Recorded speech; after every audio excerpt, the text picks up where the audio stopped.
ಕಳೆದ ಭಾಗದಲ್ಲಿ ನಾವು ನೋಡಿರೋದ್ರ ಪ್ರಕಾರ ಪವಿತ್ರಾತ್ಮನ 8ನೇ ಸಹಾಯ ನಮಗೆ ಮಾಡುವಂತ ಪವಿತ್ರಾತ್ಮ ಮಾಡುವಂತ 8ನೇ ಸಹಾಯವಾಗಿ ನಾವು ನೋಡಿರೋಂಥ ಕಾರ್ಯವೇನಂತ ಹೇಳಿದ್ರೆ, ಆ ನಮಗೆ ಉಪದೇಶವನ್ನು ಮಾಡುವಂತ ಪವಿತ್ರಾತ್ಮ. ಅದು ಮೊದಲನೇದಾಗಿ ನೋಡಿರೋದು ಅದರಲ್ಲಿ ಎಚ್ಚರಿಕೆ. ಈ ಉಪದೇಶ ಮಾಡುವುದರಲ್ಲಿ ಮೊದಲನೇ ಎಚ್ಚರಿಕೆ ಮಾತಾಗಿ ಹೇಳಿದಂಥ ವಿಷಯ ಏನಂತ ಹೇಳಿದ್ರೆ, ಒಂದು ನಿಮ್ಮನ್ನೇ ಯಾರು ಮೋಸಗೊಳಿಸಾರೋ ನೋಡಿಕೊಳ್ಳಿ. ಅಂದ್ರೆ ಯಾರ ಕೈಯಿಂದನೂ ಆತ್ಮೀಕ ವಿಷಯಗಳಲ್ಲಿ ನಿಮ್ಮನ್ನ ಯಾರು, ಇದೊಂಥರ ವಾಣಿ ಅಗೇನ್ಸ್ಟ್ ನಮ್ಮ ಸ್ಪಿರಿಚುವಲ್ ಡಿಸೆಪ್ಷನ್.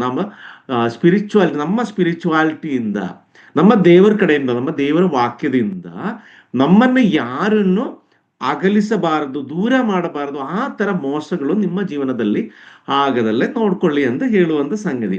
ಇಲ್ಲಿ ನೋಡಿ, ಈ ದೇವರ ವಿಷಯ ಇರ್ಬೋದು, ಕ್ರಿಸ್ತನ ವಿಷಯದಲ್ಲಿ ಇರ್ಬೋದು, ದೇವರ ವಾಕ್ಯ ವಿಷಯ, ದೇವರ ಆತ್ಮನ ವಿಷಯ, ನಂಬಿಕೆ, ನಿರೀಕ್ಷೆ, ಈ ನಮ್ಮ ಸೇವೆಯಲ್ಲಿ ಯಾವುದು ವಿಷಯಗಳಾದನು ಆತ್ಮೀಕವಾಗಿ ಸ್ಪಿರಿಚುವಾಲಿಟಿಗೆ ಸಂಬಂಧಪಟ್ಟಿರೋಂಥ ಕಾರ್ಯಗಳಿಗೆ ನಮ್ಮ ನಂಬಿಕೆ, ಅದರಿಂದೆಲ್ಲ ನಮ್ಮನ್ನ ದೂರ ಮಾಡ್ಲಿಕ್ಕೋಸ್ಕರ ಎಷ್ಟೆಷ್ಟೋ ತೊಂದರೆಗಳಾಗುತ್ತೆ. ದೇವರ ನಂಬಿಕೆಯಲ್ಲಿ ಹೆಚ್ಚಾಗಿ ನಾವು ಹತ್ರ ಹೋಗುವಾಗ ಪ್ರಾಪಂಚಿಕವಾಗಿರೋ ಸಂಗತಿಗಳು ಏನಾಗುತ್ತೆ ಅಂತ ಹೇಳಿದ್ರೆ ನಮ್ಮನ್ನು ಇನ್ನೂ ದೂರ ಎಳಕೊಳ್ಳುತ್ತೆ. ಕಳೆದ ಭಾಗದಲ್ಲಿ ನಾವು ನೋಡಿದೆ, ದೇವರ ನಂಬಿಕೆಯಿಂದ ನಿಮ್ಮನ್ನ ದೂರ ಮಾಡೋದು ಯಾವುದು ಕಷ್ಟನ, ದುಃಖನ, ಇಲ್ಲ ಬಟ್ಟೆ ವಿಷಯನ, ಇಲ್ಲಾದ್ರೆ ನಿಮಗೆ ಊಟ ಮಾಡ್ಲಿಕ್ಕೆ ಇಲ್ಲದ ವಿಷಯ, ಯಾವುದು ಏನು ವಿಷಯ ಅಂತ ಹೇಳುವಾಗ ಇದು ಯಾವುದನ್ನು ನಿಜವಾದ ವಿಶ್ವಾಸಿ ಜೀವನದಿಂದ ಅವ್ರನ್ನ ಯಾವತ್ತೂ ದೂರ ಮಾಡಲ್ಲ ಅಂತ ಹೇಳ್ತಾರೆ. ಅದೇ ರೀತಿಯಲ್ಲಿ ಕಳೆದ ಭಾಗದಲ್ಲಿ ನಾವು ನೋಡಿ ಪ್ರಕಟಣೆ ಗ್ರಂಥದಿಂದ 14ನೇ ಅಧ್ಯಾಯ 6 ಮತ್ತು 9ನೇ ವಾಕ್ಯ ಓದುವಾಗ ಅಲ್ಲಿ 3 ದೂತರನ್ನ ನಾವು ನೋಡಿದ್ವಿ. 3 ದೂತರಿಂದ ಹೇಳುವಾಗ ಅದರಲ್ಲಿ ಒಂದು ಮೊದಲನೇ ದೂತನು ಹೇಳದಂದ್ರೆ ಶುಭ ವರ್ತಮಾನವನ್ನು ಕೊಡುವಂತ ದೂತನು. ಎರಡನೇದು ಪಾಪದಲ್ಲಿ ಮುಳುಗಿರುವಂತವರಿಗೆ ಅಂತ್ಯ, ಅವ್ರದ್ದು ಕೊನೆ ದಿವಸ ಆಗಿದೆ ಅಂತ ಹೇಳುವಂತ ಒಬ್ಬ ದೂತ. ಇನ್ನೊಂದು ವಿಗ್ರಹಾರಾಧಕರಿಗೆ, ಅದೇ ಶರೀರವನ್ನು ವಿಕೃತ ಮಾಡುವವರಿಗೇನು ಯಾವ ರೀತಿಯಲ್ಲಿ ಇರೋದು ಪನಿಷ್ಮೆಂಟ್ ನೋಡುವಂತ 3 ದೂತರನ್ನ ನಾವು ನೋಡಿದ್ವಿ. ಅದರಲ್ಲಿ ಯೆಶಾಯನ ಗ್ರಂಥದಲ್ಲಿ 51ನೇ ಅಧ್ಯಾಯ 6ನೇ ವಾಕ್ಯದಲ್ಲಿ ಅಂಥವರು ಯಾವ ರೀತಿಯಲ್ಲಿ ಸಾಯ್ತಾರಂದೆ, ಈ ಪಾಪದ ಮಾರ್ಗದಲ್ಲಿ ಜೀವಿಸುವಂತ ವ್ಯಕ್ತಿಗಳು ಯಾವ ರೀತಿಯಲ್ಲಿ ಸಾಯ್ತಾರೆ, ಸೊಳ್ಳೋಪಾದಿಯಲ್ಲಿ ಸಾಯುವವರು ಅಂತ ಹೇಳಿದೆ.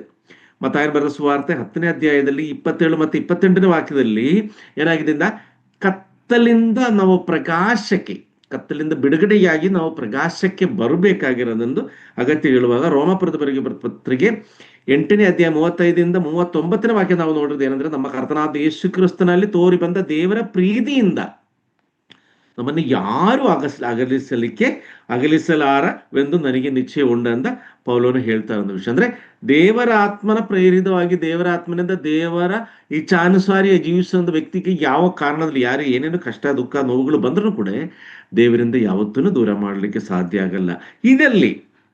ಇದು ಯಾವ ರೀತಿಯಲ್ಲಿಂದಿರುವಾಗ ನಮ್ಮ ಪವಿತ್ರಾತ್ಮನ ಆ ಒಂದು ಇಂಪಾರ್ಟೆನ್ಸ್, ಸ್ವಾಧೀನ ನಮ್ಮಲ್ಲಿ ಇರುತ್ತಾರೆ ಅಂತ ಹೇಳಿದ್ರೆ, ಈಗ ಪವಿತ್ರಾತ್ಮನ ಉಪದೇಶ ಇದೊಂದು ರೀತಿಯಲ್ಲಿ ಅಂತ ಹೇಳಿದ್ರೆ, ಪೌಲೋನಿಗೆ ಪವಿತ್ರಾತ್ಮ ಮುಖಾಂತರವಾಗಿ ಸಿಕ್ಕಿರೋದಂತ ಪ್ರೇರಿತವಾಗಿರೋದಂತ ಒಂದು ಆಲೋಚನೆ. ಯಾಕೆಂದ್ರೆ ಪೌಲೋನು ಹೇಳ್ತಾ ಇರೋದು ನನಗೆ ನಿಶ್ಚಯ ಉಂಟು. ಯಾಕೆಂದ್ರೆ ಹೇಳಿದ್ರೆ ಕರ್ತನಾದ ಯೇಸು ಕ್ರಿಸ್ತನಲ್ಲಿ ತೋರಿ ಬಂದ ದೇವರ ಪ್ರೀತಿಯಿಂದ ನಮ್ಮನ್ನು ಯಾರನ್ನು ದೂರ ಮಾಡಲಿಕ್ಕೆ ಸಾಧ್ಯವಿಲ್ಲ. ಅಲ್ಲಿ ಪವಿತ್ರಾತ್ಮನ ಉಪದೇಶವಾಗಿ ಬರುವಂತ ವಿಷಯ ಅಂದ್ರೆ ಅಪೊಸ್ತಲರ ಕೃತ್ಯಗಳು ನಾವು ನೋಡಿ 20ನೇ ಅಧ್ಯಾಯ 23ನೇ ವಾಕ್ಯದಲ್ಲಿ ನಿನಗೆ ಬೇಡಿಗಳು, ಸಂಕಟಗಳು ಕಾದುಕೊಂಡು, ಅಂದ್ರೆ ಪವಿತ್ರಾತ್ಮನ ಪೌಲನಿಗೆ ಎಚ್ಚರಿಕೆ ಕೊಡ್ತಾರೆ, ನೀನು ಎಲ್ಲಿ ಹೋಗಿದ್ರು ತುಂಬಾ ಕಷ್ಟ ಇದೆ, ಪ್ರಾಬ್ಲಮ್ಸ್ ಆಗುತ್ತೆ, ನಿನಗೆ ಹಿಂಸೆ ಕೊಡೋರು ಇರ್ತಾರೆ, ನಿನ್ನನ್ನು ಸಾಯಿಸ್ಲಿಕ್ಕೆ ನೋಡುವವರಿಂದ ಇರ್ತಾರೆ, ಸೆರೆಮನೆಯಲ್ಲಿ ಹಾಕುವಂದಿರ್ತಾರೆ ಅಂತ ಇದೇ ತರ ಎಚ್ಚರಿಕೆ ಪ್ರತಿಯೊಂದು ಕಡೆಯಿಂದ ನನಗೆ ಸಿಗ್ತಾ ಇದೆ ಅಂತ ಅಪೊಸ್ತಲರ ಕೃತ್ಯಗಳಲ್ಲಿ ನಾವು ನೋಡಿದ್ವಿ. ಇದರಲ್ಲಿ ಏನಾಗುತ್ತೆ, ಪವಿತ್ರಾತ್ಮನ ಎಚ್ಚರಿಕೆ ಮುಂದೆ ಅದು ಏನಾಗುತ್ತೆ, ದೇವರ ವಾಕ್ಯ ಅಡಿಯಲ್ಲಿ ಜೀವಿಸುವಾಗ ನಮಗೆ ಈ ರೀತಿಯಲ್ಲಿ ಹಲವಾರು ಚಿಂತೆಗಳು, ಹಲವಾರು ಯೋಜನೆಗಳು ಬರುತ್ತೆ. ಹಿಂಗೆ ನೋಡುವಾಗ ನಾವೆಲ್ಲ ರಕ್ಷಣೆ ಹೊಂದಿ ದೀಕ್ಷಾ ಸ್ನಾನ ತಗೊಂಡ್ರು ಅಂತ ದೇವರ ವಿಶ್ವಾಸಿಗಳು.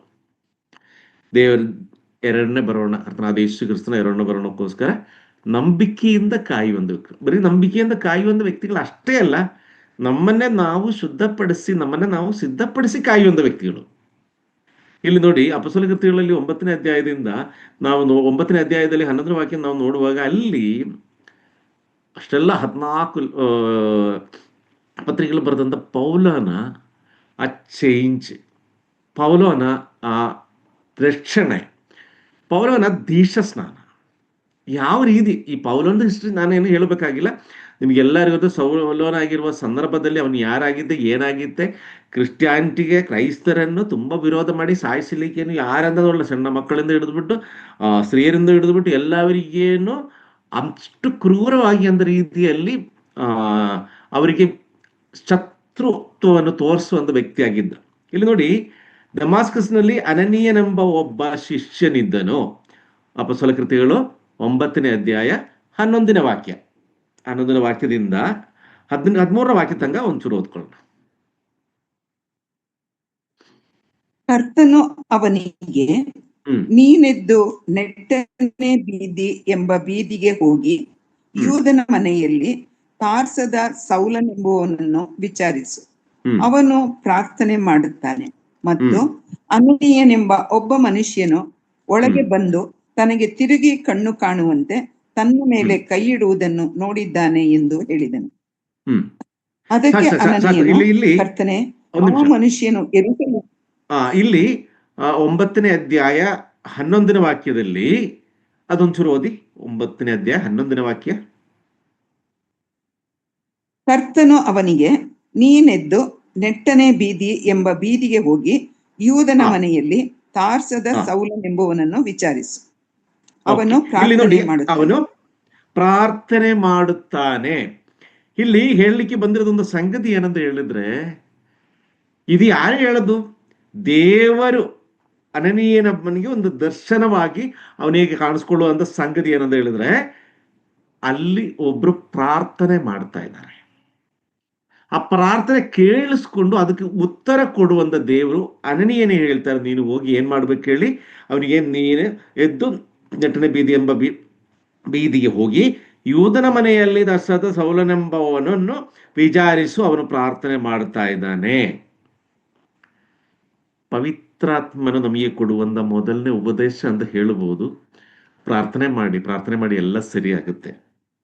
ಪ್ರಾರ್ಥನೆ ಮಾಡ್ಲಿಕ್ಕಿರುವಂತ ಒಳಗಡೆಯಿಂದಿರೋದು ಆ ಪ್ರೇರಣೆ, ಅದು ಕೇಳಿಸ್ಕೊಳ್ಳುವಂತ ದೇವರು ಉತ್ತರ ಕೊಡುವಂತ ಆ ಪ್ರಾರ್ಥನೆಗೆ ಏನ್ ಬೇಡ್ಕೊಂಡಿದೆ, ಏನ್ ಬೇಕು ಅಂತ ಬೇಡ್ಕೊಂಡಿರೋದು, ಇಲ್ಲಿ ಯಾವುದೇ ಅಂತ ಬೇಡ್ಕೊಂಡಿದೆ ಇಲ್ಲ, ಆದ್ರೆ ಪ್ರಾರ್ಥನೆ ಮಾಡುವಂತ ವ್ಯಕ್ತಿಯ ಮನಸ್ಥಿತಿ ಏನಂತ ಅರ್ಥ ಮಾಡಿಕೊಂಡು ಉತ್ತರ ಕೊಡುವಂತ ದೇವರು. 13ನೇ ವಾಕ್ಯ. ಅದಕ್ಕೆ ಅನನೀಯನು, ಕರ್ತನೇ, ಆ ಮನುಷ್ಯನು ಯೆರೂಸಲೇಮಿನಲ್ಲಿ ನಿನ್ನನ್ನು ನಂಬಿದ ದೇವಜನರಿಗೆ ಎಷ್ಟೋ ಕೇಡನ್ನುಂಟು ಮಾಡಿದನೆಂದು ಅವನ ವಿಷಯವಾಗಿ ಅನೇಕರಿಂದ ಕೇಳಿದ್ದೇನೆ. ಇಲ್ಲಿ ನೋಡಿ, ಈ ವಿಷಯ ಹೇಳುವಾಗಲೇ ನಿನ್ನ ಸಾಕು. ಇಲ್ಲಿ ನೋಡಿ ಎಷ್ಟು ಇದರಲ್ಲಿ ಯಾವ ರೀತಿಯಲ್ಲಿ ಎಂದು ಹೇಳಿದ್ರೆ, ಅದಕ್ಕೆ ಅನನೀಯನು, ಕರ್ತನೇ, ಆ ಮನುಷ್ಯನು ಯೆರೂಸಲೇಮಿನಲ್ಲಿ ಕ್ರೈಸ್ತರಿಗೆ ವಿರುದ್ಧವಾಗಿ ಮಾಡಿದಂತೆ ಎಷ್ಟೋ ಕಾರ್ಯಗಳು, ವಿಷಯಗಳು ನನಗೆ ಗೊತ್ತಿದೆ. ಇಲ್ಲಿ ನಾವು ಒಂದು ವಿಷಯ ನೋಡುದು, ಈ ಅನನೀಯನಿಗೇನು ಕರ್ತನಿಗೇನು ಒಂದು ಡೈರೆಕ್ಟ್ ಕಮ್ಯುನಿಕೇಶನ್.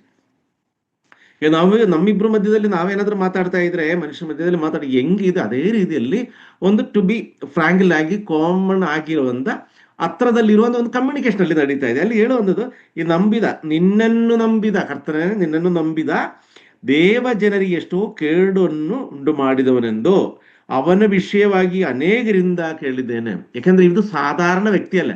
ನೀನು ನನಗೆ ನೋಡ್ಲಿಕ್ಕೆ ಹೋಗಿ ನೋಡಿ ಅಂತ ಹೇಳುವಂತ ವ್ಯಕ್ತಿ ನಮಗೆ ಒಳ್ಳೇದು ಮಾಡಿದ ವ್ಯಕ್ತಿ ಅಲ್ಲ, ನಮಗೆ ಕೆಟ್ಟದನ್ನು ಮಾಡಿದಂತ, ದೇವರ ಮಕ್ಕಳಿಗೆ ಕೆಟ್ಟದನ್ನು ಮಾಡಿದಂತ ವ್ಯಕ್ತಿಗೆ ಹೋಗ್ತಾರಂದ.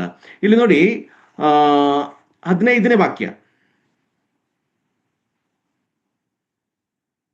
ಕರ್ತನು ಅವನಿಗೆ, ನೀನು ಹೋಗು, ಆ ಮನುಷ್ಯನು ಅನ್ಯ ಜನರಿಗೆ, ಅರಸರಿಗೂ ಇಸ್ರಾಯೇಲ್ಯರೆಲ್ಲರಿಗೂ ನನ್ನ ಹೆಸರನ್ನು ತಿಳಿಸುವುದಕ್ಕಾಗಿ ನಾನು ಆರಿಸಿಕೊಂಡ ಸಾಧನವಾಗಿದ್ದಾನೆ. ಸಾಕು. ಇಲ್ಲಿ ನೋಡಿ, ಕರ್ತನು ಅವನಿಗೆ, ಯಾರಿಗೆ?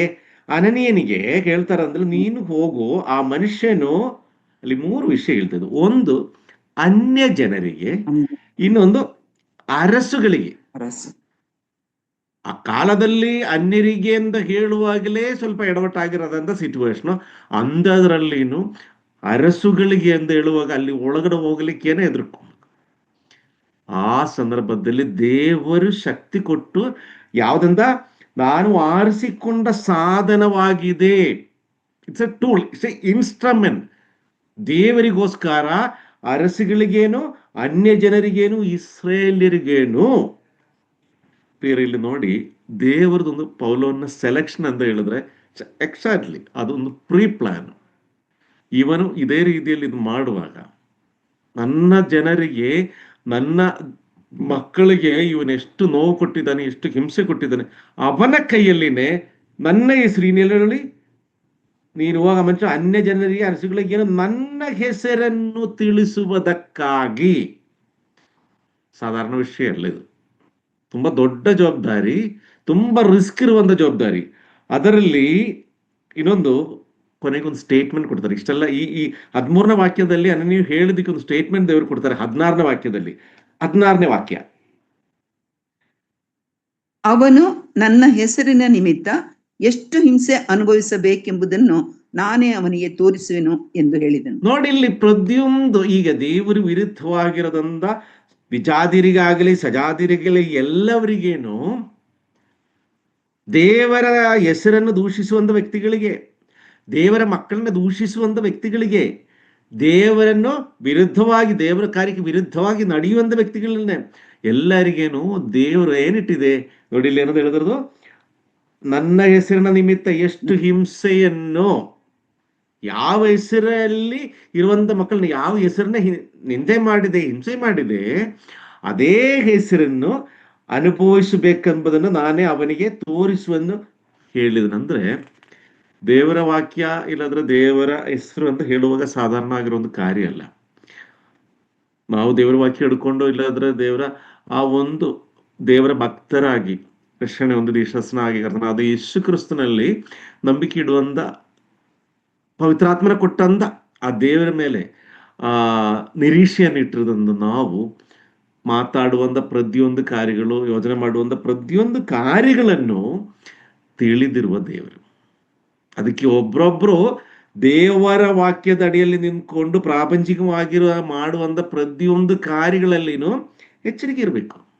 ಮಾತಾಡೋದು ವಿಷಯ ಆಗಲಿ, ಹೃದಯದಿಂದ ಆಲೋಚನೆ ಮಾಡುವಂಥ ವಿಷಯಗಳಾಗಲಿ, ಅದು ತುಂಬಾ ಎಚ್ಚರಿಕೆಯಿಂದ ನೋಡ್ಬೇಕಾಗಿರೋದಂತ ವಿಷಯ. ಯಾಕೆಂದ್ರೆ ಪ್ರತಿಯೊಂದು ವಿದಿನ್ ಸೆಕೆಂಡ್ ಪೌಲೋನಲ್ಲಿ ಪ್ರಾರ್ಥನೆ ಮಾಡ್ತಾ ಇರುವಾಗಲೇ ಅಲ್ಲಿ ದೇವರ ಹತ್ರ ಬಂದಾಯ್ತು, ದೇವರ ಕಡೆಯಿಂದ ದೇವರೇನೋ ದರ್ಶನವಾಗಿ ಅನನೀಯನಿಗೆ ಕಳಿಸಾಯ್ತು. ಇಲ್ಲಿ ನೋಡಿ 17ನೇ ವಾಕ್ಯ, ಆಗ ಅನನೀಯನು ಹೊರಟು ಆ ಮನೆಗಳ ಹೋಗಿ ಅವನ ಮೇಲೆ ತನ್ನ ಕೈಗಳನ್ನಿಟ್ಟು, ಸಹೋದರನಾದ ಸೌಲನೇ, ನೀನು ಬಂದ ದಾರಿಯಲ್ಲಿ ನಿನಗೆ ಕಾಣಿಸಿಕೊಂಡ ಕರ್ತನಾದ ಯೇಸು ನಿನಗೆ ಕಣ್ಣು ಕಾಣುವಂತೆಯೂ ನೀನು ಪವಿತ್ರಾತ್ಮ ಭರಿತನಾಗುವಂತೆಯೂ ನನ್ನನ್ನು ನಿನ್ನ ಬಳಿಗೆ ಕಳುಹಿಸಿದ್ದಾನೆ ಎಂದು ಹೇಳಿದನು. Thank you so much. ಇಲ್ಲಿ ನೋಡಿ, ಇಲ್ಲಿ ನಮ್ದೊಂದು ಒಂದು ಒಂದು ಚೇಂಜಸ್, ಒಂದು ಅನನ್ಯನ ಕ್ಯಾರೆಕ್ಟರ್ ಅಲ್ಲಿ ಒಂದು ಚೇಂಜ್ ಆಗುತ್ತೆ. ಇಲ್ಲಿ ದೇವರ ದರ್ಶನದಲ್ಲಿ ಈ ವಿಷಯ ಹೇಳುವಾಗ ಅನನ್ಯನು ದೇವರಿಗೆ ಹೇಳ್ತಾ ಇದ್ದಾನೆ, ಅವನಿಗೆ ಎಂತ ವ್ಯಕ್ತಿ ಅಂತ ನಾನು ಕೇಳಿಸ್ಕೊಂಡಿದ್ದೇನೆ, ಇವನ್ ಸಾಧಾರಣ ವ್ಯಕ್ತಿ ಅಲ್ಲ. ನಿನ್ನ ಮಕ್ಕಳಿಗೆ, ನಿನ್ನ ಹೆಸರು ಹೇಳುವಂತ ಮಕ್ಕಳಿಗೆ, ನಿನ್ನ ಮೇಲೆ ನಂಬಿಕೆ ಇಟ್ಟಿರುವ ಮಕ್ಕಳಿಗೆ ತುಂಬಾ ಹಿಂಸೆ ದ್ರೋಹವನ್ನು ಮಾಡಿದಂತ ಈ ವ್ಯಕ್ತಿ. ಅಲ್ಲಿಗೆ ಅನನ್ಯ ಮನಸ್ಸಲ್ಲಿ ಇರೋದಂತ ಹೇಳೋದ, ಸೌಲನಂತ ಹೇಳುವ, ಪೌಲನಂತ ಹೇಳುವಾಗ ಒಂದು ಶತ್ರು, ನಮಗೆ ವಿರುದ್ಧವಾಗಿರೋದಂತ ವ್ಯಕ್ತಿ, ನಮ್ಮನ್ನ ಸಾಯಿಸಲಿಕ್ಕಿರೋದಂತ ವ್ಯಕ್ತಿ, ನಮಗೆ ಹಿಂಸೆ ಕೊಟ್ಟಿರೋದಂತ ವ್ಯಕ್ತಿ. ಈ ಮನೋಭಾವವನ್ನು ದೇವರು ಅವನೇ ನಾನು ಆಯ್ಕೆ ಮಾಡಿಕೊಂಡಿದ್ದೇನೆ, ಅವನಿಗೊಂದು ಸ್ಪೆಷಲ್ ಡ್ಯೂಟಿ ನಾನು ಕೊಟ್ಟಿದ್ದೀನಿ ಅಂತ ಹೇಳುವಾಗ ಅಲ್ಲಿ ನೋಡಿ, ಅಲ್ಲಿ ಹೋಗಿ ಹೇಳೋದಂತ ಇಟ್ಟು ಕೈಗಳನ್ನಿಟ್ಟು, ಸಹೋದರನಾದ ಸೌಲನೇ. ನಮ್ಮ ಒಂದು ಸ್ಥಿತಿ ಯೋಜನೆ ಮಾಡಿ, ಇದೇ ತರ ಯಾರೋ ಒಬ್ರು ವ್ಯಕ್ತಿ, ಆ ವ್ಯಕ್ತಿ ಹಿಂದಿನ ಕಾಲದಲ್ಲಿ ನಮಗೆ ತುಂಬಾ ಹಿಂಸೆ ಮಾಡಿದ್ದಾರೆ, ಸಿಕ್ಕಾಪಟ್ಟ ನೋವು ನಾವು ಅನುಭವಿಸಿದ್ದೀನಿ, ಇಲ್ಲ ಬೇರೆಯವರು ಅನುಭವಿಸಿದ್ರೆ ನಾವು ಕೇಳಿಸ್ಕೊಂಡಿದ್ದೀನಿ. ಇನ್ನು ನನ್ನ ಸಹೋದರನಿಗೆ ದ್ರೋಹ ಮಾಡಿದ್ರು, ನನಗೆ ದ್ರೋಹ ಮಾಡಿದ್ರು, ಆ ತರ ನಾವು ಫೀಲ್ ಮಾಡಿ ದೇವರಿಂದ ಒಂದು ಕಡೆ ನಮ್ಮನೆ, ಇಲ್ಲಾಂದ್ರೆ ಇಲ್ಲಿ ಬೇರೆ ಯಾರೋ ನಮ್ಮನೆ ಆ ಒಂದು ವ್ಯಕ್ತಿ ಕಡೆ ಕಳಿಸ್ತಾ ಇದ್ದೀನಿ ಅನ್ಕೊಳ್ಳಿ. ಆ ವ್ಯಕ್ತಿ ಹತ್ರ ಹೋಗಿದ್ರು, ಹೋಗ್ಲಿಕ್ಕೇನೆ ಹಿಂದೆ ಮುಂದೆ ನೋಡ್ತಾರೆ, ಹೋಗಿದ್ರು ಮಾತಾಡ್ಲಿಕ್ಕೆ ತುಂಬಾ ಹಿಂಸೆ, ಮಾತಾಡಿದ್ರು ಏನು ಇಷ್ಟದಲ್ಲಿ ಒಂದೋ ಎರಡೋ ಮಾತು ಬಾಯಿಂದ ಹೊರಡೆ ಬರುತ್ತೆ. ಅದು ಯಾವ ಕಾರಣದಲ್ಲಿ ಅವ್ರಿಗೋಸ್ಕರ ಪ್ರಾರ್ಥನೆ ಮಾಡಿ ಇಲ್ಲಾಂದ್ರೆ ಬೇರೆ ಏನಾದ್ರು ಮಾಡಿ ಅಂತ ಹೇಳಿದ್ರೆ ಮಾನುಷಿಕವಾಗಿ, ಪ್ರಾಪಂಚಿಕವಾಗಿರೋದು ಮನುಷ್ಯನಿಗೆ ಸಾಧ್ಯವಾಗಲ್ಲ. ಆದ್ರೆ ವಿಶ್ವಾಸಿಗಳ ಮಧ್ಯದಲ್ಲಿ ಅವರು ಅನುವರ್ತಿಸಬೇಕಾಗಿರೋದು, ಅನುಸರಿಸಬೇಕಾಗಿರೋದಂತ ಒಂದು ಎಕ್ಸಾಂಪಲ್ ಇಲ್ಲಿ ಅನನ್ಯನಿಂದ ದೇವ್ರ ವಾಕ್ಯ ಹೇಳ್ತಾ ಇದೆ. ಅವನಲ್ಲಿ ಹೋಗಿ ಏನಂತ ಹೇಳಿದೆ, ಮನೆಯೊಳಗೆ ಹೋಗಿ ಅವನ ಮೇಲೆ ತನ್ನ ಕೈಗಳನ್ನಿಟ್ಟು ಸಹೋದರನಾದ ಸೌಲನೇ, ನೀನು ಬಂದ ದಾರಿಯಲ್ಲಿ ನಿನಗೆ ಕಾಣಿಸಿಕೊಂಡ ಕರ್ತನಾದ ಯೇಸು ನಿನಗೆ ಕಣ್ಣು ಕಾಣುವಂತೆಯೂ. ನಮ್ಮ ಓದಿರೋರಿಗೆ ಗೊತ್ತಾಗುತ್ತೆ ಅದು. ಆ ಒಂದು ಕರ್ತನಾದ ಯೇಸು ಕ್ರಿಸ್ತನ ದರ್ಶನ ಆದ್ಮೇಲೆ ಆ ಪ್ರಕಾಶ ಪ್ರಭಾವದಿಂದ ಅವನ ಕಣ್ಣು ಅವನು ನೋಡ್ಲಿಕ್ಕೆ ಆಗ್ತಾ ಇಲ್ಲ. ಅವನು ಏನಿದನು ಬೇರೆ ಯಾವುದು ಅದಾದ್ಮೇಲೆ ಅವನು ಕಾಣಿಸ್ತಾ ಇಲ್ಲ. ಅಂಧನಾಗಿ ಕುರುಡನಾಗಿ ಕೂತಿರುವಂದ. ಅಂದ್ರೆ ಇಲ್ಲಿ ಇನ್ನೊಂದು ಎಕ್ಸಾಂಪಲ್ ಏನಂತ ಹೇಳಿದ್ರೆ, ಕತ್ತಲೆಯಲ್ಲಿ ಇರುವಂತ ಮನುಷ್ಯ ಸಕಲ ನಂಬಿಕೆಯನ್ನು ಹೊರಟೋಗಿ, ಸಕಲ ಪ್ರತ್ಯಾಶೆಯನ್ನು ಹೋಗಿ, ಯಾವ ನಿರೀಕ್ಷೆ ಇಲ್ಲ. ಯಾಕಂದ್ರೆ ನನ್ನ ಕಣ್ಣು ಹೋಯ್ತು, ಏನಾಗಿದೆ ಹೆಂಗೆ ಆಗಿದೆ ಗೊತ್ತಿಲ್ಲ. ಆದರೆ ಪೌಲನಲ್ಲಿ ಆಗಿರೋ ಚೇಂಜಸ್ ಏನಂತ ಹೇಳಿದ್ರೆ, ಅವನು ಆ ಕತ್ತಲೆಯಲ್ಲಿ ಕಾಣದಲ್ಲಿರುವಾಗಲೂ ಪ್ರಾರ್ಥನೆ ಮಾಡ್ತಾ ಇದ್ದಾನೆ. ಪ್ರಿಯರೇ, ನಮ್ಮೆಲ್ಲ ಜೀವನದಲ್ಲಿನೂ ಇದೇ ತರ ಕಷ್ಟ, ದುಃಖ, ನೋವುಗಳ ದಾರಿನೇ ಕಾಣಿಸಲ್ಲ. ಏನ್ ಮಾಡ್ಬೇಕು, ಹೆಂಗ್ ಮಾಡ್ಬೇಕು ಅನ್ನೋ ನಮಗೆ ಕಾಣಿಸದಲ್ಲಿರುವಾಗ, ನಾನು ಆಗಲೇ ಹೇಳಿ ನಮ್ದು ಸಬ್ಜೆಕ್ಟ್ ಏನು ಹೇಳಿ, ಉಪದೇಶಕನಾಗಿ ಕರ್ತನಾದ ಯೇಸು ಕ್ರಿಸ್ತನ ಮಾತುಗಳನ್ನು ಉಪದೇಶಕನಾಗಿ ನಮಗೆ ಕಲಿಸುವಂತ ಪವಿತ್ರಾತ್ಮನು ನಮ್ಮ ಜೊತೆ ಇದೆ ಅಂತ ನಮ್ಮ ಆ ಪೂರ್ಣ ಬೋಧ ಇದೆಯಲ್ಲ, ಆ ತಿಳುವಳಿಕೆ. ನನಗೆ ಕಣ್ಣು ಕಾಣದಲ್ಲಿ ಇರ್ಬೋದು, ಕಿವಿ ಕೇಳದಲ್ಲಿ ಇರ್ಬೋದು, ಆದ್ರೆ ನನ್ನ ಮನೋವಿಚಾರಗಳನ್ನು ತಿಳಿಯುವಂತ ಕರ್ತನಾದ ಯೇಸು ಕ್ರಿಸ್ತನ್ ಕಳಿಸಿಕೊಟ್ಟಂತ ಪವಿತ್ರಾತ್ಮನು ಸಹಾಯಕನಾಗಿ ನಮಗೆ ಕೊಟ್ಟ ನಮ್ಮ ಹೃದಯದೊಳಗೆ ಇದೆ. ಆ ಪ್ರಕಾಶದಲ್ಲಿ ಕಮ್ಯುನಿಕೇಶನ್ ಎಲ್ಲಿ ಹೋಯ್ತು? ದೇವರ ಕಡೆ ಹೋಯ್ತು. ಕತ್ತಲೆಯಲ್ಲಿ ಕಣ್ಣು ಕಾಣದಲ್ಲೇ ಮುಂದೆ ಏನ್ ಮಾಡ್ಲಿಕ್ಕೆ ಆಗದಲ್ಲೇ ಪ್ರಾರ್ಥನೆ ಮಾಡುವಂತ ಪೌಲನು ಇಲ್ಲಿ ನೋಡಿ, ನೀನು ಬಂದ ದಾರಿಯಲ್ಲಿ ನಿನಗೆ ಕಾಣಿಸಿಕೊಂಡ ಕರ್ತನಾದ ಯೇಸು ಕ್ರಿಸ್ತನು ನಿನಗೆ ಕಣ್ಣು ಕಾಣುವಂತ. ಇದು ಸಾಧಾರಣ ಕಣ್ಣು ಕಾಣುವಂತ ವಿಷಯ ಅಲ್ಲ. ಈ ಜಸ್ಟ್ ನಮ್ಮ ಕಣ್ಣು, ಈ ಕಣ್ಣಿಂದ ವಿಷಯ ಅಷ್ಟೇ ಅಲ್ಲ. ಹೃದಯದೊಳಗಡೆ ಆ ಹೃದಯದ ಕಣ್ಣುಗಳು ದೇವರು ಯಾರು ಏನಂದ ಆ ತಿಳುವಳಿಕೆ, ಅದು ಕಾಣುವಂತೆ, ನೋಡುವಂತೆ, ಮಾಡುವಂತೆ, ಪ್ರಚುರಪಡಿಸುವಂತೆ ನನ್ನ ಹೆಸರನ್ನು ವಾಕ್ಯದಲ್ಲಿ ಹೇಳ್ತಾರೆ ನೋಡಿ. ಇಲ್ಲಿ ಕಂಡು ನೀನು ಪವಿತ್ರಾತ್ಮ ಭರಿತನಾಗುವಂತೆಯೂ ನನ್ನನ್ನು ನಿನ್ನ ಬಳಿಗೆ ಕಳಿಸಿದ್ದಾನೆ ಎಂದು ಹೇಳಿದನು. 18ನೇ ವಾಕ್ಯ.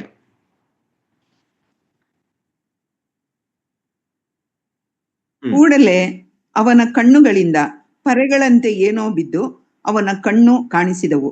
ಅವನು ಎದ್ದು ದೀಕ್ಷಾಸ್ನಾನ ಮಾಡಿಸಿಕೊಂಡನು. ನೋಡಿ, ತರುವಾಯ ಊಟ ಮಾಡಿ ಬಲ ಹೊಂದಿದನು. ಹೇಳ್ತೀನಿ, ಇದು ನೋಡಿ, ಕೂಡಲೇ ಅವನ ಕಣ್ಣುಗಳಿಂದ ಪರೆಗಳಂದೇ ಏನೋ ಒಂದು ಬಿದ್ದು, ಅಂದ್ರೆ ಎಲ್ಲ ಫುಲ್ ಕವರ್ ಆಗಿದನು, ಇಲ್ಲಾಂದ್ರೆ ಫುಲ್ ಕತ್ತಲೆಯಲ್ಲಿರುವಂತ ಆ ಕಣ್ಣಿಂದ ಏನೋ ಒಂದು ಬಿದ್ದು ಹೋಗುತ್ತೆ. ಅಡ್ಡಗೋಡೆಯಾಗಿ ಕತ್ತಲೆ ಪ್ರಕಾಶ ಒಳಗಡೆ ಬರಲಿಕ್ಕೆ ಅಡ್ಡಗೋಡೆಯಾಗಿ ನಿಂದಿರೋದು ಏನೋ ಬಿದ್ದು ಹೋಯಿತು. ಪ್ರಿಯರೇ, ನಮ್ಮ ಜೀವನದಲ್ಲಿನೂ ದೇವರ ವಾಕ್ಯದ ಅಡಿಯಲ್ಲಿ ಪವಿತ್ರಾತ್ಮನ ಕೃಪಾವರದಲ್ಲಿ ಪವಿತ್ರಾತ್ಮನ ಮಾತುಗಳು ನಾವು ಕೇಳಿಸ್ಕೊಳ್ಳುವಾಗ ಇದೇ ತರ ನಮ್ಮ ಜೀವನದ ಹಿಂದೆ ಮುಂದೆ ಎಲ್ಲ ಇರುವಂತ ಅಡ್ಡಗೋಡೆಗಳಾಗಿ ನಿಂದಿರುವಂತ ವಿಷಯಗಳು, ಮುಂದೆ ಹೋಗಲಿಕ್ಕೆ ದಾರಿಯಲ್ಲಿರುವಂತ ಅಡ್ಡಗೋಡೆಗಳೆಲ್ಲ ಬಿದ್ದು ಹೋಗುತ್ತೆ. ಇದು ಪೌಲನಲ್ಲಿ ಚೇಂಜ್ ಆಗಿದ್ರೆ ಇದೇ ರೀತಿಯಲ್ಲಿ ಪ್ರಿಯರೇ, ಇದೇ ದೇವರ ವಾಕ್ಯ ಮುಖಾಂತರ ನಮ್ಮ ಜೀವನದಲ್ಲೇನು ಆ ನಂಬಿಕೆ, ನಿರೀಕ್ಷೆ, ಒಂದು ವೇಳೆ ಕತ್ತಲೆಯಲ್ಲಿ ಇರ್ಬೋದು, ದಾರಿ ಕಾಣಿಸದಲ್ಲಿ ಇರ್ಬೋದು, ರೋಗದಲ್ಲಿ ಇರ್ಬೋದು, ಪ್ರಯಾಸದಲ್ಲಿ ಇರ್ಬೋದು, ಇನ್ನು ನನ್ನ ಕೈಲಿ ಏನು ಮಾಡ್ಲಿಕ್ಕೆ ಆಗಲ್ಲದ ಸ್ಥಿತಿಯಲ್ಲಿ ಇರ್ಬೋದು, ಆದ್ರೆ ಪವಿತ್ರಾತ್ಮನ ನಮ್ಮ ಹೃದಯೊಳಗೆ ಕೂತು ನಮಗೋಸ್ಕರ ಕಾರ್ಯ ಉಪದೇಶ ಮಾಡುವಂಥದ್ದು. ನಾನು ಮೊದಲನೇ ಹೇಳಿದೆ, ಪ್ರಾರ್ಥನೆ ಒಬ್ಬರಿಗೆ ಮಾಡಬೇಕು ಅಂತ ಹೇಳಿದ್ರೆ 100% ನೀವು ಅನ್ಕೊಳ್ಳಿ, ನಿಮ್ಮೊಳಗೆ ಆ ರಕ್ಷಣ ರೂಪದಲ್ಲಿ ಬಂದಿರೋಂಥ ಪವಿತ್ರಾತ್ಮನ ನಿಮ್ಮ ಹೃದಯದಲ್ಲಿರೋದ್ರಿಂದ ಪ್ರಾರ್ಥನೆ ಮಾಡ್ಲಿಕ್ಕೆ ನಿಮಗೆ ಅನ್ಸೋದು. ಇಲ್ಲದ್ರೆ ಯಾರು ಪ್ರಾಪಂಚಿಕ ಮನುಷ್ಯನು ಪ್ರಾರ್ಥನೆ ಮಾಡದೇ ಇಲ್ಲ. ಪ್ರಾಕೃತ ಮನುಷ್ಯನ ಅದ್ರ ಬಗ್ಗೆ ಗೊತ್ತೇ ಇಲ್ಲ. ಆತ್ಮೀಕ ಮನುಷ್ಯನಿಗೆ ಮಾತ್ರ ಆ ಒಂದು ಪ್ರೇರಣೆ ಒಳಗಡೆ ನಾನು ಪ್ರಾರ್ಥನೆ ಮಾಡಬೇಕು, ನನಗೆ ಏನಾಗಿದ್ರು ನನ್ನನ್ನು ಯಾವತ್ತೂ ನನ್ನ ದೇವರು ಕೈ ಬಿಡಲ್ಲ, ಆ ದೇವರು ನನ್ನ ಕಾಪಾಡ್ತಾರೆ, ಆ ನಂಬಿಕೆ ನನಗಿದೆ. ಬಾಕಿರೋದು ದೇವರಿಗೆ ಬಿಟ್ಟಿರೋದು. ಪೌಲರು ಇಲ್ಲಿ ಅದೇ ಹೇಳ್ತಾರದು.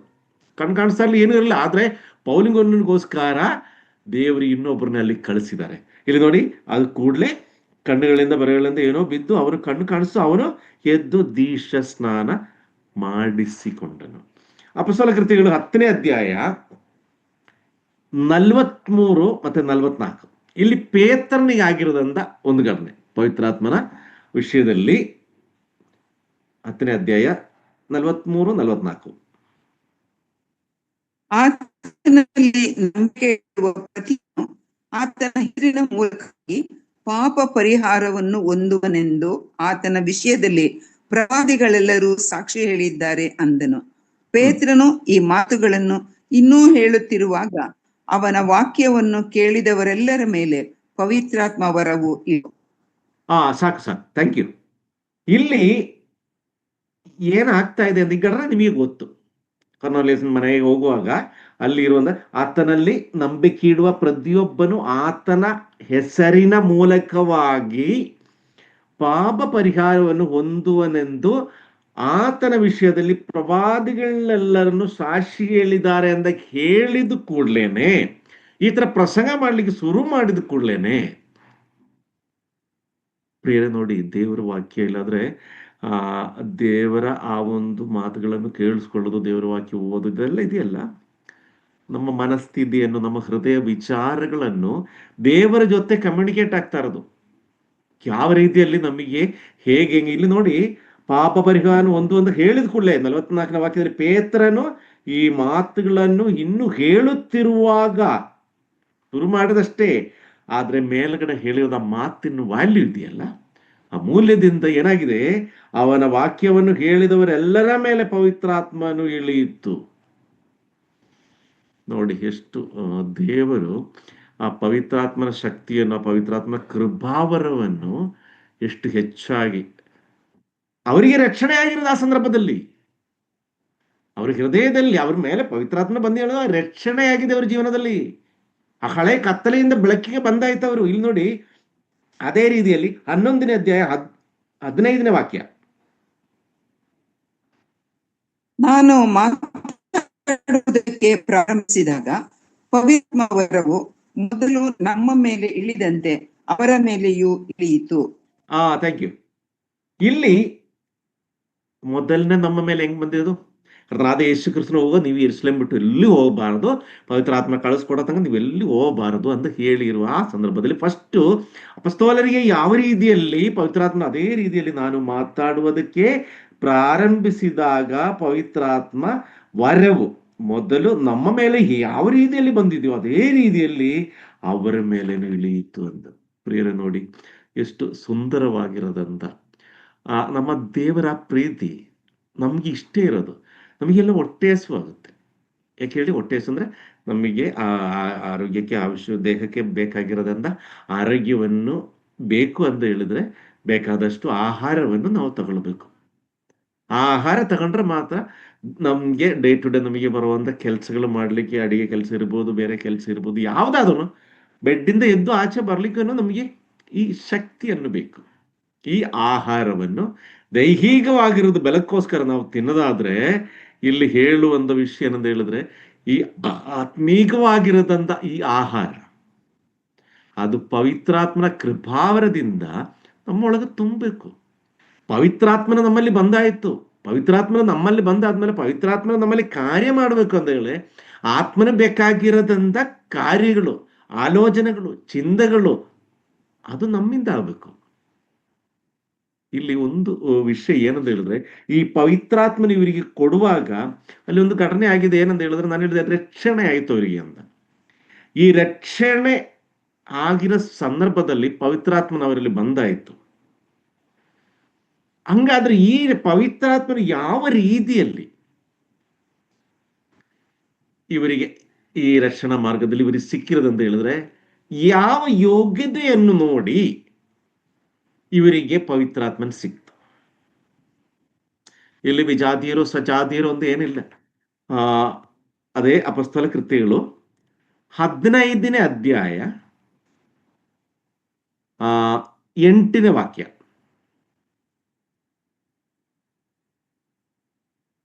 ಮತ್ತು ಹೃದಯವನ್ನು ಬಲ್ಲವನಾಗಿರುವ ದೇವರು ಹೇಗೆ ಪವಿತ್ರಾತ್ಮ ವರವನ್ನು ನಮಗೆ ದಯಪಾಲಿಸಿದನೋ ಹಾಗೆಯೇ ಅವರಿಗೂ ದಯಪಾಲಿಸಿ ಅವರನ್ನು ತನ್ನ ಜನರೆಂದು ಸಾಕ್ಷಿ ಕೊಟ್ಟನು. ಸಾಕು, ಥ್ಯಾಂಕ್ ಯು ಸೋ ಮಚ್. ಇಲ್ಲಿ ನೋಡಿ, ಇಲ್ಲಿ ಸಜಾತಿಯರೆಂದಿಲ್ಲ. ಪೌಲನ ವಿಷಯದಲ್ಲಿ ಒಂದು ವಿಷಯ ಹೇಳಿದೆ, ಸೇವಾ ವಿಷಯದಲ್ಲಿ ಅವನು ಯಾರ್ಯಾರಿಗೆ ಹೇಳಬೇಕು ಅಂತ ಹೇಳಿದ್ರೆ,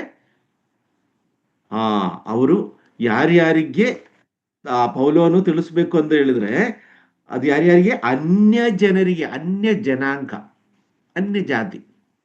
ವಿಜಾತಿಯರು ಅಂತ ಹೇಳುವುದು. ಮತ್ತೆ ಅರಸುಗಳಿಗೆ, ರಾಜವಂಶದವರಿಗೆ, ಇಸ್ರೇಲ್ ಯಹೂದ ವಂಶದವರಿಗೆ, ಈ 3 ಜನ ಎಲ್ಲ ಆಯ್ತರಲ್ಲಿ. ಅಧಿಕಾರ ಇರೋರು, ಅದೇ ತರ ದೇವ್ರ ಮಕ್ಕಳಾಗಿ ಕರೆಯಲ್ಪಟ್ಟಿರೋರು, ಅನ್ಯ ಜನಾಂಗವು. ಇಲ್ಲಿ ನೋಡುವಂತ ಒಂದು ಸಂಗತಿ ನೋಡಿದ್ರೆ, ಇಲ್ಲಿ ಇವರು ಯಾವ ರೀತಿಯಲ್ಲಿ, ಯಾಕಂದ್ರೆ ಅಲ್ಲಿ ಮಾತುಕತೆಗಳಾಗುತ್ತೆ, ಅಲ್ಲಿ ಬೇರೆ ಬೇರೆ ಜನಗಳಿದ್ದಾರೆ, ಯಹೂದ್ಯರಿದ್ದಾರೆ, ಇದರ ತರ ಎಲ್ಲರೂ ಇರುವಾಗ ಇಷ್ಟು ಜನಕ್ಕೆ ಯಾವ ರೀತಿಯಲ್ಲಿ ಇವರಿಗೆ ಪವಿತ್ರಾತ್ಮನ ಸಿಕ್ಕಂದಿಡುವಾಗ ದೇವರಲ್ಲಿ ನೋಡಿರೋದು ಯಾವುದು ವಿಷಯ ಹೇಳಿ, ಏನಂದೇಳಿ, ಹೃದಯವನ್ನು ಬಲ್ಲವನಾಗಿರುವ ದೇವರು. ಪೌಲನು ಆ ಕತ್ತಲದಲ್ಲಿ ಕಣ್ಣು ಕಾಣದಲ್ಲೇ ಆ ಕೋಣೆಯಲ್ಲಿ ಪ್ರಾರ್ಥನೆ ಮಾಡ್ತಾ ಇರೋದು ಆ ಹೃದಯವನ್ನು ನೋಡುವಂತ ದೇವರು ತಿಳಿದಾದ್ಮೇಲೆನೆ ಅನನೀಯನಿಗೆ ಏನಾಗಿದೆ, ದರ್ಶನ ಕೊಟ್ಟಿರೋದು. ಅಲ್ಲಿ ಒಬ್ರು ಕತ್ತಲೆಯಲ್ಲಿ ಪ್ರಾರ್ಥನೆ ಮಾಡ್ತಾ ಇದ್ದಾರೆ. ಪ್ರಿಯರೇ, ಇಲ್ಲಿ ಈ ರಕ್ಷಣೆ ಹೊಂದಿರೋರನ್ನು, ಇಲ್ಲಿ ಸೇರಿ ಬಂದಿರೋ ನಾವು, ನಮ್ಮ ರಕ್ಷಣೆಯನ್ನು ನಮ್ಮ ಹೃದಯವನ್ನು ನೋಡಿ, ನಮ್ಮ ಹೃದಯ ವಿಚಾರಗಳನ್ನು ನೋಡಿ, ನಮ್ಮ ಒಳ್ಳೆತನವನ್ನು ನೋಡಿ, ನಮ್ಮ ಒಳ್ಳೆ ಮನಸ್ಸನ್ನು ನೋಡಿ, ಒಳ್ಳೆ ಮಾತುಗಳನ್ನು ನೋಡಿ ಕೇಳಿದ್ರೆ ನಮಗೆ ಯಾವ ಯೋಗ್ಯತೆಯೂ ಇಲ್ಲ. ಆದ್ರೆ ಹೃದಯದಲ್ಲಿ, ನಾನು ಆಗಲೇ ಹೇಳಿದೆ, ಹೊಟ್ಟೆ ಹಸು ಅಂತ ಇರ್ತಲ್ಲ, ಹೊಟ್ಟೆ ಹಸು ಅಂದ್ರೆ ನಮ್ಮ ದೇಹಕ್ಕೆ ಬೇಕಾಗಿರೋದೆ. ಅದೇ ರೀತಿಯಲ್ಲಿ ಆತ್ಮನಲ್ಲಿ ದೇವರ ಕೃಪಾವರವನ್ನು ನನಗೆ ಬೇಕು, ದೇವರ ಶಕ್ತಿಯನ್ನು ನನಗೆ ಬೇಕು. ಆ ದೇವರ ಶಕ್ತಿಯಲ್ಲಿ, ದೇವರ ಕೃಪಾವರದಿಂದ ನಾನು ಜೀವಿಸಬೇಕು. ಕರ್ತನಾದ ಯೇಸು ಕ್ರಿಸ್ತ ಎರಡನೇ ಬರೋಣದಲ್ಲಿ ನಾನು ಶುದ್ಧ ಹೃದಯದಿಂದ, ಶುದ್ಧ ಆತ್ಮನಿಂದ, ಕಳಂಕವಿಲ್ಲದೆ ನಾನು ಅಲ್ಲಿ ನಿಲ್ಲಬೇಕು. ಅದಕ್ಕೋಸ್ಕರ ಪವಿತ್ರ ಆತ್ಮನ ಕಳಿಸ್ಕೊಟ್ಟಿದೆ. ಹಂಗಿರುವಾಗ ಪ್ರತಿಯೊಂದು ಗಳಿಗೆಯಲ್ಲಿನ ಪ್ರಿಯರೇ, ನಮ್ಮ ಪವಿತ್ರ ಆತ್ಮನು ನಮಗೋಸ್ಕರ, ಕಳೆದ ಭಾಗದಲ್ಲಿ ನಾವು ನೋಡಿ, ಈಸ್ ಅನ್ ಅಡ್ವೊಕೇಟ್, ನಮಗೋಸ್ಕರ ದೇವರ ಹತ್ರ ತಿಳಿಸಿ, ಇಲ್ಲದ ನಮಗೆ ಏನ್ ಮಾತಾಡ್ಬೇಕು ಅಂತ ನಮಗೆ ಹೇಳಿ ಕೊಡುವಂತ ಒಂದು ಅಡ್ವೊಕೇಟ್ ಆಗಿ, ಲಾಯರ್ ಆಗಿರುವಂತ ಪವಿತ್ರ ಆತ್ಮನು ಇಲ್ಲಿ ನೋಡಿ. ಮತ್ತು ಹೃದಯವನ್ನು ಬಲ್ಲವನಾಗಿರುವ, ಅಲ್ಲಿ ಪರಿಶೋಧನೆ ಮಾಡ್ತಾ ಇರೋದು ಏನು ಹೇಳಿ, ನಮ್ಮ ಹೃದಯವನ್ನು. ಆರಾಧನೆ ವಿಷಯದಲ್ಲಿ ನಮ್ಗೆ ಗೊತ್ತು, ಚರ್ಚ್ ಸಭೆಯಲ್ಲಿ ಇರುವಾಗ, ಇಲ್ಲಾಂದ್ರೆ ಊಟದಲ್ಲಿ ಬರುವಾಗ ಎಲ್ಲದನ್ನು ಎಷ್ಟು ಪ್ರೀತಿ, ಸಮಾಧಾನ, ಸಂತೋಷ ಎಲ್ಲ ಇರುತ್ತೆ. ಪ್ರೈಸ್ ಲೋಡು ಹೇಳೋದು, ತಪ್ಕೊಳ್ಳೋದು ಎಲ್ಲ ವಿಷಯನೂ ಇರುತ್ತೆ. ಒಂಚೂರ ಆಚೆ ಹೋಗಾದ್ಮೇಲೆ ಶುರುವಾಗುತ್ತೆ, ಆ ಸಿಸ್ಟರ್ ಮಾತಾಡೋದು ನನಗೆ ಇಷ್ಟ ಆಗಿಲ್ಲ, ಅವ್ರು ಯಾಕೆ ಹಂಗೆ ಆಡ್ತಾರೆ ಗೊತ್ತಾಗಿಲ್ಲ, ಈ ಬ್ರದರ್ ಯಾಕೆ ಹೆಂಗೆ ಮಾತಾಡೋದು, ಎಷ್ಟು ಟೈಮ್ ತಗೊಂಡಿದ್ರು, ಏನೇನು ಮಾತಾಡ್ತಾ ಇದ್ದಾರೆ, ಎಲ್ಲಿ ಏನಂದ ನನಗೆ ಒಂದು ತಲೆ ಬುಡನೂ ಅರ್ಥ ಆಗಿಲ್ಲ. ಇದೆಲ್ಲವನ್ನು ಇದೇ ತರ ಹೇಳ್ಕೊಂಡು ಮನಸ್ಸಲ್ಲಿ ಗುಟ್ಕೊಂಡು, ಇಲ್ಲಾಂದ್ರೆ ಏನೋ ಒಂದು ಹೊಟ್ಟೆ ಕಿಚ್ಚು, ಆ ರೀತಿಯಲ್ಲಿ ಇದು ಮಾಡ್ಕೊಂಡು ಯಾರಾದ್ರೂ ಒಂದು ಒಳ್ಳೆ ಕೆಲಸ ಮಾಡಿದ್ರೆ ಅದು ನಮಗೆ ಅಡ್ಜಸ್ಟ್ ಆಗಲ್ಲ. ಯಾಕಂದ್ರೆ ನಮ್ಮಲ್ಲಿ ಆ ಒಂದು ಜಡ್ಡಿಗೆ ಮನುಷ್ಯ ಇದ್ದಾನೆ, ಅಡ್ಜಸ್ಟ್ ಆಗಲ್ಲ, ಇಷ್ಟ ಆಗಲ್ಲ. ನಮಗಿಂತ ತುಂಬಾ ಚೆನ್ನಾಗಿ ಯಾರಾದ್ರೂ ಏನಾದ್ರು ಕೆಲಸ ಮಾಡಿದ್ರೆ ಕೆಲವೊಂದು ಮನುಷ್ಯರು ಇದ್ದಾರೆ ಅಂತ ಇಷ್ಟ ಆಗಲ್ಲ ಅವರಿಗೆ. ಅವ್ರು ಏನಿದ್ರು ಅದ್ರಲ್ಲಿ ಇನ್ನೇನಾದ್ರೂ ತಪ್ಪು ಇದೆಯಾ ಇಲ್ವ ಅಂತ ಹುಡುಕ್ತಾರೆ. ಹಿಂಗೆ ಯಾರಾದ್ರೂ ನಮ್ಮನ್ನು ಹುಡುಕಿದ್ರೆ ಒಂದು ವಿಷಯ ಅರ್ಥ ಮಾಡ್ಕೊಳ್ಳಿ, ಅವ್ರು ನಮ್ಮ ಮೇಲೆ ಅಸೂಯೆ ಇದೆ. ನಾವೇನ್ ಮಾಡ್ಬೇಕು ಆ ಸಮಯದಲ್ಲಿ, ದೇವರೇ ಇವರು ನನ್ನ ಮೇಲೆ ಈ ರೀತಿಯಲ್ಲಿ ಹೊಟ್ಟೆ ಬಿಚ್ಚಿಬಿಡ್ತಾರೆ, ಅವರ ಮನಸ್ಸಲ್ಲಿ, ಹೃದಯದಲ್ಲಿ ಪವಿತ್ರಾತ್ಮ ಕೃಪಾವರನ್ನು ತುಂಬಿಸಿ, ಎಲ್ಲಿ ಇದನ್ನ ಹೇಗೆ ಇದೀರಂತ ಅವ್ರನ್ನೇ ಅವ್ರು ಪರಿಶೋಧಿಸುವಂತೆ ಅವರಿಗೆ ಕೃಪಾವರವನ್ನು ಕೊಡುವ. ಇಲ್ಲಿ ನೋಡಿ, ಹೃದಯವನ್ನು ಬಲ್ಲವನಾಗಿರುವಂತ ನಮ್ಮ ಹೃದಯಗಳನ್ನು, ಇವತ್ತು ಈ ಮೀಟಿಂಗ್ ಅಲ್ಲಿ ಕೂತಿರೋ ನಮ್ಮೆಲ್ಲರ ಹೃದಯವನ್ನು ಬಲ್ಲವನಾಗಿರುವ ದೇವರು ನಮ್ಮ ದೇವರು. ಆ ಪವಿತ್ರಾತ್ಮನ ನಮಗೆ ಕಳಿಸ್ಕೊಟ್ಟಿರೋದು ಅದಕ್ಕೋಸ್ಕರ. ನಮ್ಮ ಬಲಹೀನದಲ್ಲಿ ತಿಳಿದು ಅದು ಏನಂದ ಅವರು ಸರಿಪಡಿಸಿ, ನನ್ನ ಮಕ್ಕಳು ಯಾರನ್ನೂ ಹಾಳಾಗಿ ಹೋಗಬಾರದು, ಆ ನರಗಾತ್ಮಿಗೆ, ನಿತ್ಯ ನರಗಾತ್ಮಿಗೆ ಯಾರು ಹೋಗಬಾರದು, ಆ ಎರಡನೇ ಮರಣವನ್ನು ಯಾರು ಆಗಬಾರ್ದು ಅವ್ರ ಜೀವನದಲ್ಲಿ ಅಂತ ಹೇಳಿ ತನ್ನ ಸ್ವಂತ ಮಗನನ್ನು ಕಳಿಸ್ಕೊಟ್ರು ದೇವರ ಆತ್ಮ. ಅದಾದ್ಮೇಲೆ ಪವಿತ್ರಾತ್ಮನನ್ನು ಕಳಿಸ್ಕೊಟ್ರು ದೇವರು. ಪ್ರಿಯರೇ, ಇವತ್ತು ಈ ಸಂಜೆಯಲ್ಲಿ ಇದೇ 9ನೇ ವಾಕ್ಯ, ಕೊನೆಗೆ ಇನ್ನೊಂದು ವಾಕ್ಯ ನೋಡೋಣ. ಅದೇ 15ನೇ ಅಧ್ಯಾಯ 9ನೇ ವಾಕ್ಯ.